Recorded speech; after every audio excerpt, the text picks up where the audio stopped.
إله إلا الله لا إله إلا الله لا إله إلا الله محمد رسول الله الصلاة على النبي والسلام على الرسول الشفيع الأبطحي والحبيب العربي.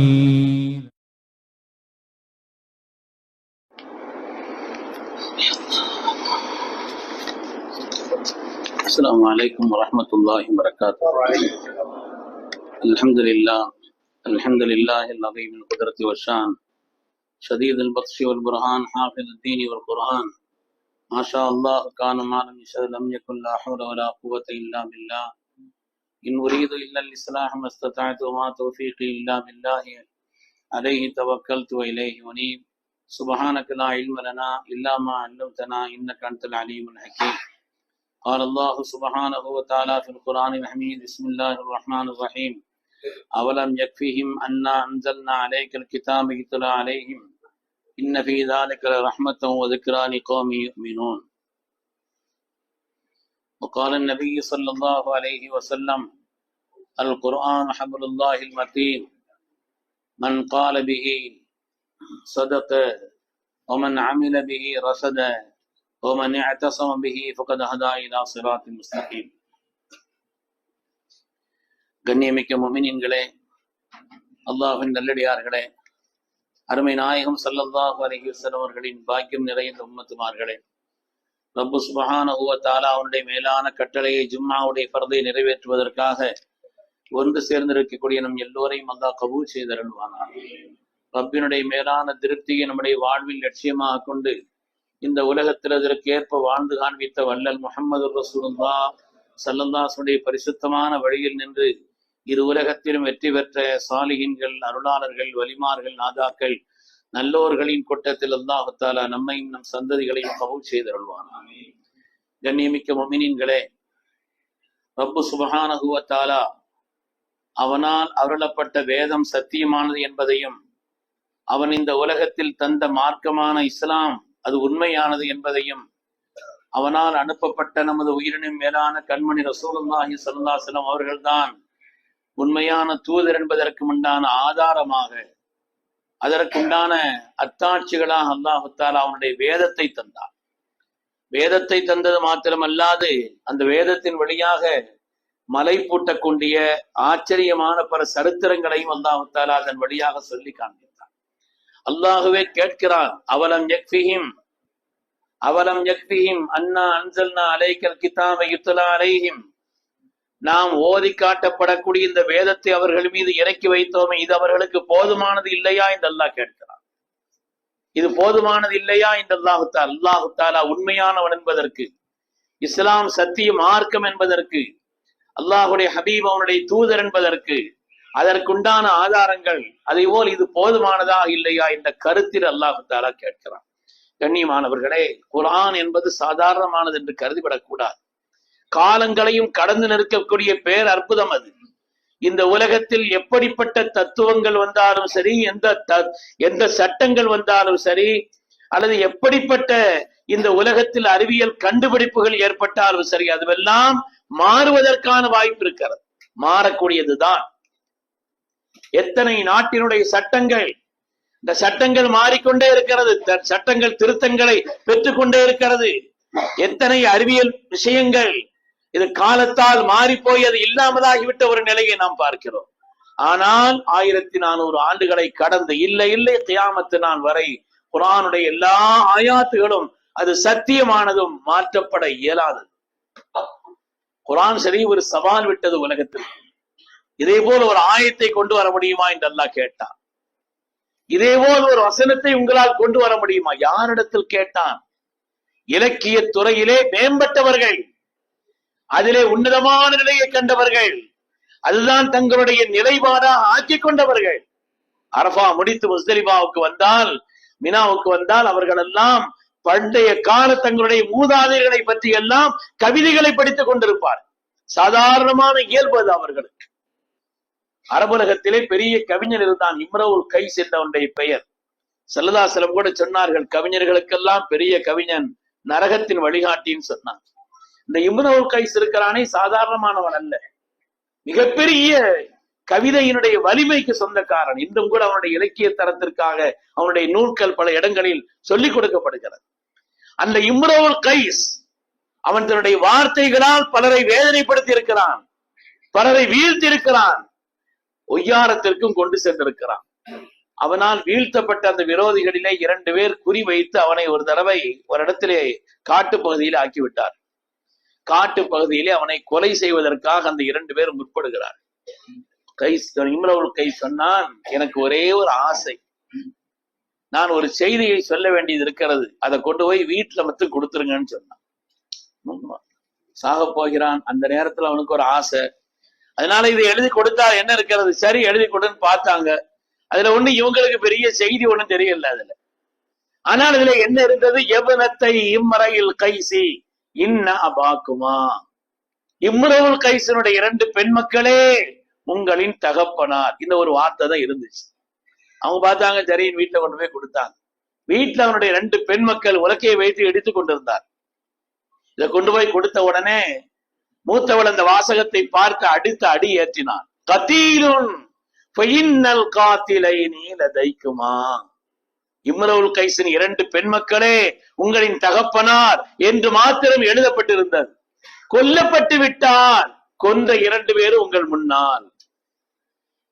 அடுத்தவள் முடிக்கிறாள், ஆகவே அந்த 2 பேரையும் நீங்கள் கொன்று விடுங்கள் என்று முடிக்கிறார். 2 பேர் அந்த இடத்துல கொலை செய்யப்பட்டாங்க என்பது வரலாறு. அருமையானவர்களே, எப்படிப்பட்ட இலக்கிய ஆற்றல் இருந்தால் முதல் அடியை வைத்து முற்று பெறாத ஈரடியை, அதனுடைய முழு பொருளை உணர்ந்து அதை ஈரடியை ஏற்றுவதற்கும், அதே போல ஒரு பிற்பகுதி இப்படி அமைய வேண்டுமானால் அதனுடைய முற்பகுதி எப்படி இருக்க வேண்டும் என்றும் தெரிந்த ஆற்றல் உள்ள இலக்கியவாதிகள், அந்த மொழியில விற்பன்னர்கள் நிறைந்தவர்களிடத்தில் குர்ஆனை சொன்னான், இதுபோல் ஒரு ஆயத்தை கொண்டு வாருங்கள். இன்னா அதைனாக்கல் கௌசர் ஃபஸல்லி லிரப்பிக வன்ஹர் இன்ன ஷானியக ஹுவல் அப்தர். இந்த 3 நடிகை காபாவில் எழுதி தொங்க போட்டிருந்தார்கள்.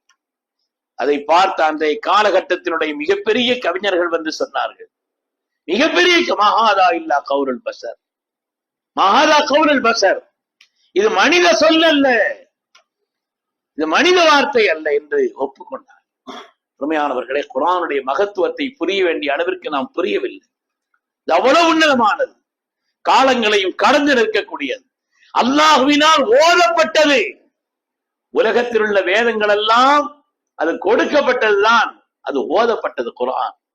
குர்ஆன் என்பது அது மாத்திரமல்ல, அறிவுத்திறன் படைத்த எவராலும் மறுக்க இயலாத ஏராளமான சான்றுகளை அல்லாஹ் குர்ஆன் ஷரீஃபிலே சொல்லி காண்பிக்கிறான். 7000 ஆண்டுகளுக்கு முன்னால் நபியுல்லாஹி நூஹ் நபி அலைஹிஸ்ஸலாம் அவர்கள் 950 ஆண்டு காலம் இந்த உலகத்தில் அவர்கள் வாழ்ந்தார்கள்.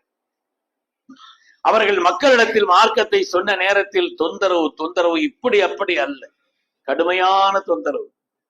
நூஹ் என்கிற சூறாவில் அல்லாஹ் சொல்கிறான், இன்னி தாவூத் கௌமி லைலம் வ நஹாரா ஃபலம் யஸீதுஹும் துஆஇ இல்லா ஃபிராரா வ இன்னி குல்லமா தாவூத்துஹும் லிதக்ஃபிர லஹும் ஜஅலு அஸாபிஅஹும் ஃபி ஆதானி.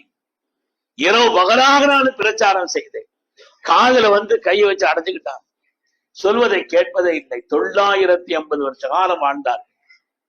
ஒரு 900 வருஷம் பிரச்சாரம் செய்திருந்தாங்கன்னா சாதாரணமானது? அது எத்தனை ஆண்டு காலம்? அது ஒரு நாள் 2 நாளா?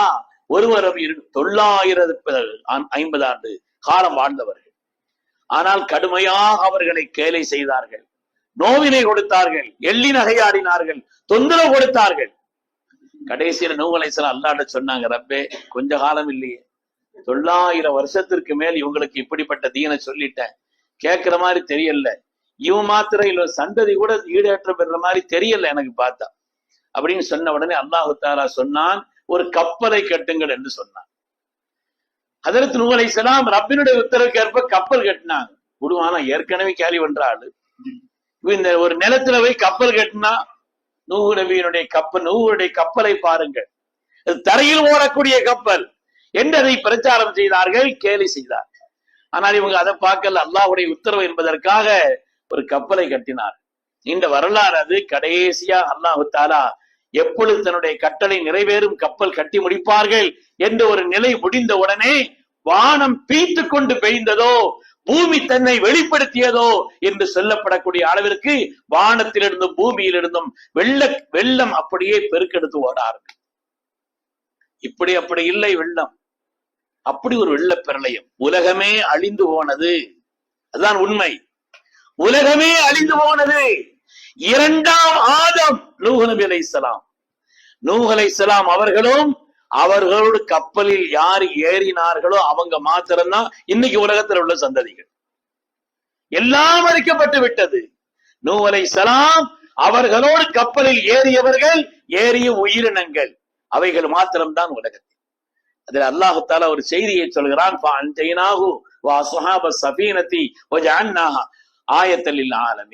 நூஹ் அலைஹிஸ்ஸலாமையும் அவரோடு கப்பலில் இருந்தவர்களையும் நாம் காப்பாற்றினோம். ஏறி அந்த கப்பலை உலகத்திற்கு அத்தாட்சியாக நாம் ஆக்கியிருக்கிறோம்னு சொன்னான். 7000 வருஷத்துக்கு முன்னால் நடந்த சம்பவம். அதை பற்றி குர்ஆன் சொல்கிறது. அதை பற்றி குர்ஆன் ஷரீஃப் சொல்லி காண்பிக்கிறது. அருமையானவர்களே, சரித்திர ஆசிரியர்கள் எல்லாம் எப்படியெல்லாம் இதை உண்மை என்று கண்டிருக்கிறார்கள் என்பது ஏராளமான தெளிவிற்குரியது. இந்த ஒண்ணு மாத்திரம் சொன்னாலே நேரம் ஆயிரும். ஸல்லல்லாஹு அலைஹி வஸல்லம் அவர்களை பிடிக்காதவர்கள், மார்க்கத்தினுடைய பலவிதமான கருத்துக்களுக்கு விரோதமான கருத்தை சொன்ன சரித்திர ஆசிரியர்களும் கூட இந்த செய்தியை உண்மைப்படுத்தியிருக்கிறார். இந்த செய்தியை துருக்கியிலே உள்ள யாரிடத்திலும் எழுத படிக்காத நாயகம் அவர்கள். அல்லாஹ் எல்லா ஞானத்தையும் கற்றுக் கொடுத்திருந்தான். யாரிடத்திலும் சென்று அவர்கள் எழுதவோ படிக்கவோ படிக்காத நாயகம். ஆனாலும் இந்த செய்தியை சொன்னார்கள். ஜூதி மலை என்று சொல்லப்படக்கூடிய இந்த மலை துருக்கியிலே உள்ள போத்தான் என்ற ஒரு மாவட்டத்தில் இருக்கிறது. போத்தான் என்ற மாவட்டம். ரோமாபுரியினுடைய மன்னன் ஹெர்குலிஸ், அவருக்கு சொல்லப்பட்டது இப்படிப்பட்ட பனிப்பாறைகளுக்கு இடையிலே ஒரு கப்பல் இருக்கிறது என்று. ஆச்சரியப்பட்டு ரோமாபுரியினுடைய மன்னன் ஹெர்குலிஸ் அதை போய் பார்த்து வந்து அவன் அதை பற்றி ஒரு நூலில் எழுதி, அந்த நூல் இன்றைய காலகட்டத்திலே இல்மாசின் என்ற ஒரு பெயரால் அந்த நூல் இருக்கிறது. ரோமாபுரி மன்னன் பார்த்து வந்த செய்தி அதில் எழுதியிருக்கிறார். சமீபத்தில் கிடைத்த ஒரு தகவல், 1969 அமெரிக்காவிலிருந்து மலை ஏறக்கூடிய அந்த மலை ஏறக்கூடியவர்கள் 6 பேர் கொண்ட அந்த மலைக்குழு மலையிலே அவர்கள் ஏறுகிறார்கள். ஆச்சரியகரமான பல தகவல்களை, காடுகளிலே மலைகளிலே ஆச்சரியகரமான தகவல்களை கண்டெடுக்கக்கூடிய அந்த மலை ஏறக்கூடிய குழு கிழக்கு துருக்கியிலே உள்ள 17,000 அடி உயரம் உள்ள அந்த மலையிலே பனிப்பாறைகளுக்கு இடையிலே அந்த கப்பல் இருப்பதை உறுதி செய்திருக்கிறார். 1969 அதை பனிப்பாறைகளுக்கு இடையிலே இப்படிப்பட்ட ஒரு கப்பல் இருப்பது என்பதை சரித்திர ஆசிரியர் எழுதி காண்பிக்கிறார். குர்ஆன் அல்லாத வேறு எந்த ஒரு வேத நூலுமோ வேறு எதுவுமே இந்த செய்தியை சொல்லவில்லை. இந்த செய்தியை சொன்னது குர்ஆன் மாத்திரம்தான். அருமையானவர்களே, புத்திசாலிகளுக்கு படிப்பினை. அல்லாஹ்வுடைய வேதம் என்பதற்கான ஆதாரம், இஸ்லாமிய மார்க்கம் சத்தியமானது என்பதை நிரூபிக்கக்கூடிய வலிமையான மறை புற்றக்கூடிய சான்றுகள் ஏராளமாக அல்லாஹ் குர்ஆன் ஷரீஃபிலே சொன்னார். ஃபிரௌனுடைய உடலை பாதுகாத்து வைத்தது போதாதான் குர்ஆன் ஷரீஃப் மாத்திரம்தான் சொன்னது. ஏற்கனவே கிறிஸ்தவர்களுடைய வேதமா அறியப்படக்கூடிய இந்த ஆகமத்திலே 4:28 அதிலே சொல்லப்பட்டிருப்பது என்னவென்று சொன்னால், பார்வோனும் அவனுடைய பட்டாளங்களும் அழிக்கப்பட்டது. அவ்வளவுதான் செய்தி. ஆனால் ஃபிரௌனுடைய சடலத்தை பற்றியோ அதை பாதுகாத்து வைத்தது பற்றியோ எதிலேயும் சொல்லப்படவில்லை. ஸல்லல்லாஹு அலைஹி வஸல்லம் மாத்திரம்தான் சொன்னார். எகிப்துக்கு அவங்க போனதும் இல்லை. ஸல்லல்லாஹு அலைஹி வஸல்லம் மாத்திரம்தான் சொன்னார்கள். குர்ஆன் மாத்திரம்தான் சொன்னது. ஆனால் இன்றும் கூட அது ஃபிரௌனுடைய சடலம் என்பதற்கும் அது பாதுகாத்து வைக்கப்பட்டிருக்கிறது என்பதற்கும் ஆதாரம் இருக்கிறது. அல்லாஹ் குர்ஆன் ஷரீஃபிலே ஃபிரௌனை பற்றி சொன்னான், அழித்தான். அல்லாஹ் சொன்னான், ஃபிரௌன் சாக மாட்டான்னு நினைச்சிட்டு இருந்தாங்களாம். அன்னைக்கு உள்ளவனுங்க எல்லாம் இவன் பெரிய ஆண்டவன், இவன் சாக மாட்டான்னு நினைச்சுக்கிட்டு இருந்தான். அல்லாஹ் குர்ஆன்ல சொல்றான், ஆல ஃபிரௌன வஅன்தும் தந்துரூன். எல்லாரும் கண் முன்னாலையும் அவனை காட்டி காட்டி அல்லாஹ் தண்ணியில முக்கி எடுத்தான். அவன் சாகிறதை எல்லார் முன்னாலையும் அல்லாஹ் காண்பித்தான். ஏன்னா அவனு அவ்வளவு நம்பி இருந்தான், இவன் சாமாட்டான்னு நினைச்சிட்டு இருந்தான். இவன் மவுத்து வராது, ரப்புக்கும் லாலான்னு சொன்னான், நல்ல ரப்புன்னு சொன்னான். அதனாலே அல்லாஹு தஆலா அவனை எல்லார் கண் முன்னாலும் அவனை மூழ்கடிக்க செய்தோ என்று குர்ஆன் சொல்கிறது. அந்த ஃபிரௌனுடைய சடலத்தை அல்லாஹு தஆலா பாதுகாத்து வைப்பதாக குர்ஆனிலே வாக்களித்தான். இன்றும் அது பாதுகாத்து வைக்கப்பட்டிருக்கிறது. இன்னும் பாதுகாத்து வைக்கப்பட்டிருக்கிறது. குர்ஆனை தவிர வேறு எந்த நூல்களிலேயும் சொல்லப்படவில்லை. ஏன் முன்னால் ஃபிரௌனுடைய உடல் அழிக்கப்பட்டது என்று சொல்லக்கூடிய அந்த கிறிஸ்துவத்தினுடைய அவருடைய வேதமாக நம்பக்கூடிய அந்த ஆகமத்திலே கூட அழிக்கப்பட்டதை சொல்லப்பட்டிருக்கிறது, அல்லாது அவருடைய உடல் பாதுகாத்து வைக்கப்பட்டதை சொல்லப்படவில்லை. குர்ஆன் அல்லாஹ்வுடைய வேதம் என்பதற்குண்டான ஆதாரம் நாம் விளக்க வேண்டும். அல்லாஹ் சொன்னான், இன்ன ஃபீ ஸாலிக லரஹ்மத்தன் வ ذிக்ரா லிகௌமின் யுமினூன், முஃமின்களுக்கு இது பெரிய அத்தாட்சி என்று அல்லாஹ் சொன்னான். அருமையானவர்களே, காலங்களை கடந்த இன்றைய காலகட்டத்திலே கூட குர்ஆனுடைய அற்புதம் நிகழ்ந்து கொண்டே இருக்கிறது. சமீபத்திலே நடந்த ஒரு நிகழ்வு, சூரா யூசுப் அலைஹிஸ்ஸலாம் அவங்க பேராளர்கள் அந்த சூரா இருக்கிறதே பலரும் விரும்பி ஓதக்கூடிய ஒரு சூரத் அது. அதற்கு செய்தனா உமர் இப்னு கத்தாப் இருந்தாலும் சுபூத் தொழுகையில் அதிகமா சூரா யூசுப் ஓதுவாங்களாம். அல்லாஹ் தஆலா அஹ்ஸனுல் கஸஸ் என்று சொன்ன காரணத்தினாலே அதிலே பல்வேறு படிப்பினைக்குரிய செய்திகள். அதிலே ஒரு செய்தி நாம் எல்லாம் அறிந்ததுதான். யூசுப் அலைஹிஸ்ஸலாத்து வஸ்ஸலாம் காணாம போயிட்டாங்க. 40 வருஷம் ஆச்சு. யாக்கூப் அலைஹிஸ்ஸலாம் மகனார் அழுது அழுது அழுது கண் அவர்களுக்கு பார்வை இல்லாமல் ஆகிவிட்டது என்று குர்ஆன் சொல்கிறது. அதுக்கு பிறகு இங்க இருந்து தேடி போனாங்க சகோதரர்கள். எகிப்திலே அவர்கள் பொறுப்பிலே இருக்கிறார்கள். முதல்ல இவங்கதான் யூசுப் அலைஹிஸ்ஸலாம் தெரியல, அடையாளம் அவங்களுக்கு தெரியல. அதுக்கு பின்னால் அவர்களுக்கு அடையாளம் தெரிந்ததற்கு பின்னாலே அவர்கள் பல்வேறு சம்பவங்கள் இடையிலே நடந்தது. அதுக்கு பின்னால அவங்க சொன்னாங்களாம், சகோதரர்கள்லாம் போய் சொன்னாங்களாம், அவருடைய தகப்பனார் உங்களை தேடி தேடி தேடி அழுது கண்ணிலே புரை விழுந்து விட்டது, பார்வை இல்லாமல் ஆகிவிட்டதுன்னு சொன்னாங்க. யூசுப் அலைஹிஸ்ஸலாம் சொன்னாங்களா, அப்படியா, என்னுடைய இந்த சட்டையை எடுத்து கொண்டு போய் தகப்பனாருடைய மேல போடுங்க, அவங்க முகத்துல போடுங்க, பார்வை வந்து விடும் என்று சொன்னாங்க. இதை பற்றி ஒருவர் ஆய்வு செய்திருக்கிறார்.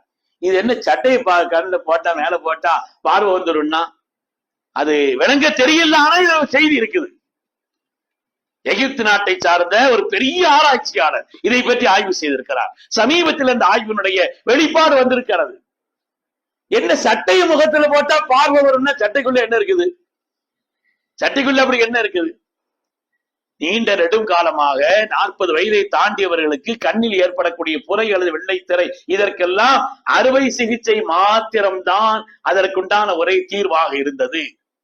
ஆனால் இன்றைய காலகட்டத்திலே சொட்டு மருந்து வந்துருச்சு.